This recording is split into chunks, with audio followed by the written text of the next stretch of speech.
Je donne la parole à Monsieur Florent Citebon. Bonjour Madame la maire, mes chers collègues.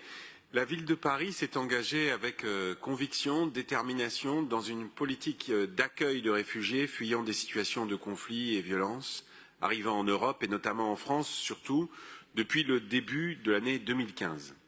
Et le plan de mobilisation pour leur accueil, élaboré avec le concours d'acteurs institutionnels, associatifs et citoyens et présenté le 12 octobre 2015, a fixé 18 engagements de la ville. Et parmi ces engagements, il y a l'engagement numéro 8, c'est-à-dire la facilitation de l'intégration des réfugiés politiques et une politique de soutien aux lieux de création et de diffusion parisiens.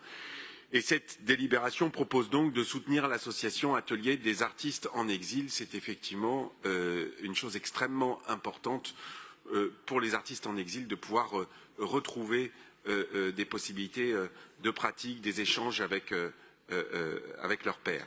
Et donc depuis mars 2017, celle-ci a suivi plus de 500 artistes repérés par les ONG et puis les associations Revivre, United Migrants, BAM, entre autres.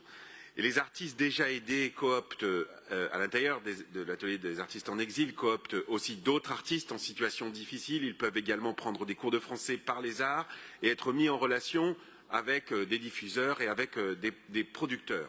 Cette association s'est installée au 6 rue d'Aboukir depuis février 2020, au premier étage d'un bâtiment qui est géré par Emmaüs Solidarité. Je signale d'ailleurs que rue d'Aboukir se déroulera les 20 et 21 juin au soir une grande exposition avec podcasts, performances, photographies, installations, dessins, vidéos, dans laquelle des artistes venant de très nombreux horizons et de très nombreux pays, Russie, Mexique, Afghanistan, Corée du Sud, Brésil, viendront interroger, et entre autres, je ne liste pas tout, viendront interroger les identités mouvantes, hybrides et non attribuées. Et puis également, le 21 juin, une grande soirée aura lieu à l'occasion de la fête de la musique. En 2022, l'association a poursuivi ses activités d'accueil et de professionnalisation des artistes et a hébergé les hotlines destinées aux artistes ukrainiens, russes et biélorusses, bien sûr dans le contexte. Elle a organisé le festival Vision d'Exil à l'automne 2022 avec une programmation pluridisciplinaire d'installations de concerts, de spectacles de danse notamment. En 2023, l'association souhaite bien sûr poursuivre l'organisation des ateliers de pratique artistique. Elle souhaite renforcer un dispositif innovant qui combine l'apprentissage du français avec l'acquisition de connaissances artistiques, développer des cours hebdomadaires de théâtre, de chant, de musique en français, et puis poursuivre les actions artistiques en collaboration avec Emmaüs Solidarité et Aurore. Elle est également, bien sûr, extrêmement mobilisée pour toutes les actions d'accueil d'artistes ukrainiens.